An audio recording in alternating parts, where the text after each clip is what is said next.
हाजिर होना अलग है और हाजिरी लगाना अलग है। ये कथा हाजिर होने का विषय है, हाजिरी लगाने का विषय नहीं है। जिस दिन इसको हम जानेंगे, समय का दान बढ़ाना शुरू कर देंगे, तो ब्रज की चिन्मय लीलाओं में आपका प्रवेश होने लगेगा, आनंद आ जाएगा। अब आइए सुदामा जी की ओर चले। कहाँ प्रसंग को छोड़े थे?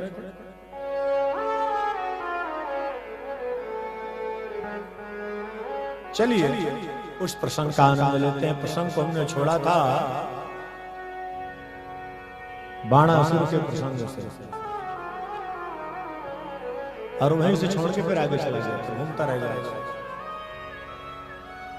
सूतक और पातक का विषय लेके चल पड़ा, और फिर वहीं से घूमता घूमता कहां कहां की यात्रा हो गई। नारद जी आए थे, नारद जी के प्रसंग में भगवान लीला दिखाने लगे, नारद को भी लीला दिखाने लगे, तो नारद खो गए थे। भगवान की माया देखने गए थे ना एक बार नारद जी, बहुत समय तक खो गए थे। भगवान ने कहा क्या बात है, बहुत लंबी लीला हो गई। बोले महाराज क्षमा करो, अब नहीं देखना लौटा लेते, तो हम भी अब लौट के आ जाते हैं सीधे सीधे यही।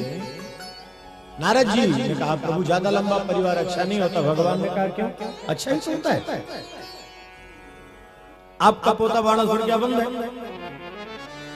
भगवान ने कहा अच्छा। द्वारिकावासियों को पता चला, द्वारिकावासी चल पड़े। यहाँ भगवान शंकर सहायता के लिए आ गए। बाणासुर को वरदान दिए थे, आपके राज्य में कोई आक्रमण करेगा उसको मेरे साथ युद्ध करना पड़ेगा। देवता घबरा गए। जब कृष्ण और शंकर लड़ेंगे परिणाम क्या होगा? हमारे प्रभु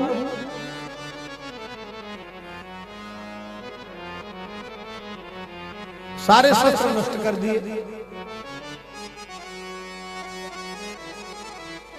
सारे शस्त्र नष्ट हो गए।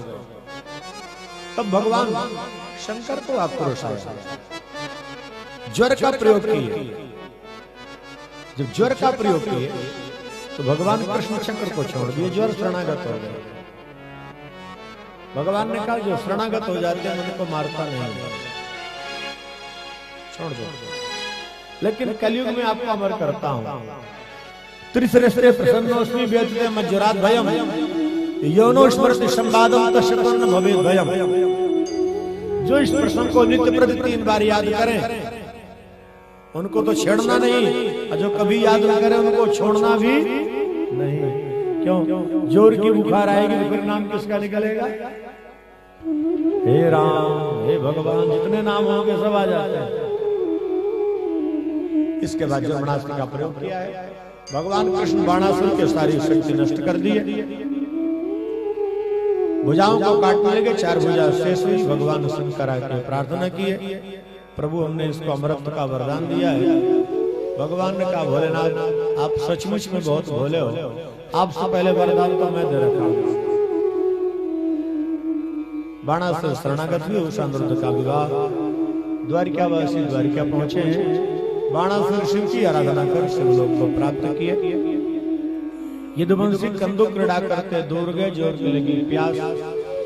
एक सूखा कुआं दिखाई पड़ा, उसमें उल्टा कृकलास लटका हुआ था। उसको निकालने का प्रयास किया, लेकिन निकाल नहीं पाए। भगवान के पास समाचार आया, भगवान बाएं हाथ की छोटी उंगली का स्पर्श करवाए, दिव्य स्वरूप में प्रकट हो। जानते हुए प्रभु पूछते हैं आप कौन हो? वो कहते हैं प्रभु यदि आपने सुना हो, इक्ष्वाकु वंश में जन्म लेने वाला मैं राजा नृग हूं। अपने जीवन में कितनी गायों का दान किया मुझे पता नहीं है।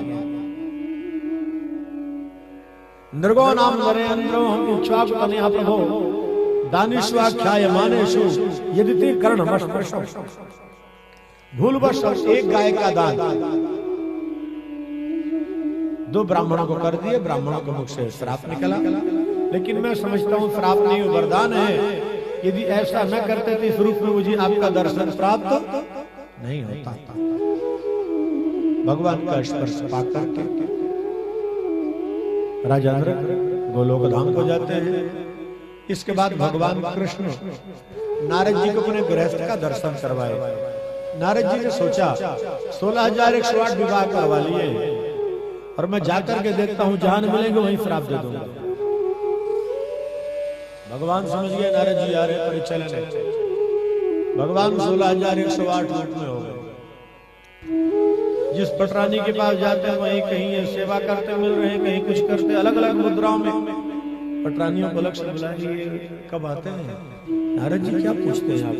ये तो कभी जाते नहीं मेरे पास।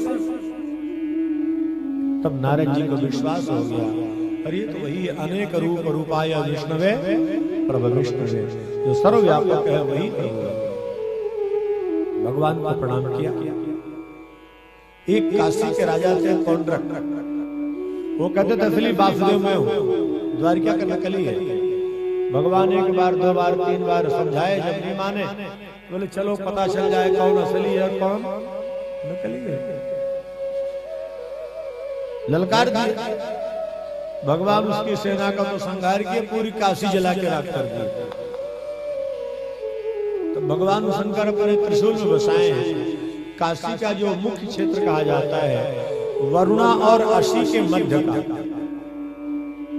भगवान की कृपा हो कभी आप लोग काशी वास करो तो प्रयास करना, होटल मिले, मिल जाते हैं वहां भी होटल, और न मिले एक रात धर्मशाला में भी कोई कमरा मिल जाए। काशी वास का जो वास्तविक फल है, आनंद है, वरुणा और अशी के मध्य का जो क्षेत्र है वो है शुद्ध काशी। बाकी तो पूरा वाराणसी कहीं भी रह आओ।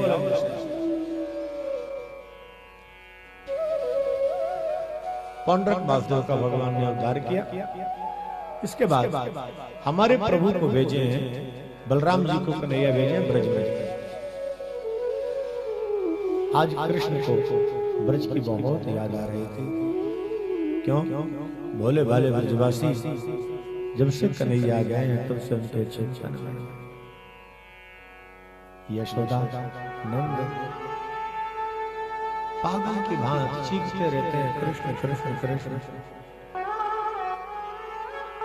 नंद यशोदा मार्ग जोहत निशुष सांझ सवेरे, श्याम श्याम कही चौंदी से तेरत, नैनन बहात पनारे।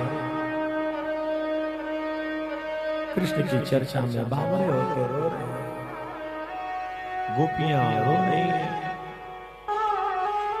राधा रानी कृष्ण के चिंतन में लीन है। राधा रानी के हाथ में एक छोटा सा घाव हो गया था। लीला थी, कन्हैया के साथ लीला चल रही थी तो बांसुरी लगी, क्या लगा, थोड़ा सा हाथ में घाव हो गया। लेकिन जब कृष्ण का वियोग हुआ तो राधा रानी उस घाव को सूखने नहीं दिया, 100 वर्षों तक हरा रखे। एक दिन ललिता सखी की दृष्टि पड़ी, श्यामा जी ये क्या है? औषधि का लेप करें? नहीं ललिता, इस घाव को तो नहीं जानती है, यही घाव तो मेरे जीवन का सहारा बना।